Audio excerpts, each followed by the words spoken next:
Water ಬಾಟಲ್ನಲ್ಲಿ ಸೇಂದಿ ತುಂಬಿಕೊಂಡು ದ್ವಿಚಕ್ರ ವಾಹನದಲ್ಲಿ ಅಕ್ರಮವಾಗಿ ಸಾಗಣೆ ಮಾಡುತ್ತಿದ್ದ ಸೇಂದಿ 105 ಲೀಟರ್ ಸೇಂದಿ ಸಾಗಣೆ ಮಾಡುತ್ತಿದ್ದ ದ್ವಿಚಕ್ರ ವಾಹನ ಸೇರಿದಂತೆ ಓರ್ವ ಆರೋಪಿ ಬಂಧನ. ಆಂಧ್ರ ಗಡಿ ಭಾಗದಿಂದ ಹಕ್ಕಿಪೆಕ್ಕಿ ಕಾಲೋನಿಗೆ ಸೇಂದಿ ಸಾಗಣೆ ವೇಳೆ ಮಿಂಚಿನ ಕಾರ್ಯಾಚರಣೆ ನಡೆಸಿದ ಮಧುಗಿರಿ ಅಬಕಾರಿ ಉಪ ಅಧೀಕ್ಷಕ ದೀಪಕ್ ನೇತೃತ್ವದಲ್ಲಿ ಸೇಂದಿ ಸಾಗಣೆ ಮಾಡುತ್ತಿದ್ದವರ ಮೇಲೆ ಅಧಿಕಾರಿಗಳು ದಾಳಿ ಮಾಡಿದ್ರು.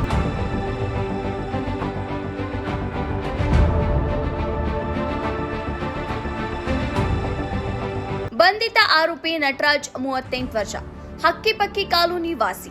ಆಂಧ್ರ ಗಡಿ ಭಾಗದಿಂದ ಹಕ್ಕಿಪೆಕ್ಕಿ ಕಾಲೋನಿಗೆ ಅಕ್ರಮವಾಗಿ ಸೇಂದಿ ತರುತ್ತಿದ್ದ ವೇಳೆ ದ್ವಿಚಕ್ರ ವಾಹನ ಹಾಗೂ ಮೊಬೈಲ್ ಜಪ್ತಿ ಮಾಡಿದ ಅಬಕಾರಿ ಅಧಿಕಾರಿಗಳು. ಕಳೆದ 3 ದಿನಗಳ ಹಿಂದೆ ಹಕ್ಕಿಪೆಕ್ಕಿ ಕಾಲೋನಿಯಲ್ಲಿ ಸೇಂದಿ ಜಾಗೃತಿ ಅರಿವು ಕಾರ್ಯಕ್ರಮ ನಡೆಸಿದ್ದ ಅಬಕಾರಿ ಅಧಿಕಾರಿಗಳು ಜಾಗೃತಿ ಕಾರ್ಯಕ್ರಮ ನಡೆಸಿದ್ರು. ಆದರೂ ಎಚ್ಚೆತ್ತುಕೊಳ್ಳದ ಸಾರ್ವಜನಿಕರು. ಮಧುಗಿರಿ ಅಬಕಾರಿ ಉಪ ಅಧೀಕ್ಷಕರ ಕಚೇರಿಯಲ್ಲಿ ಪ್ರಕರಣ ದಾಖಲಾಗಿದೆ.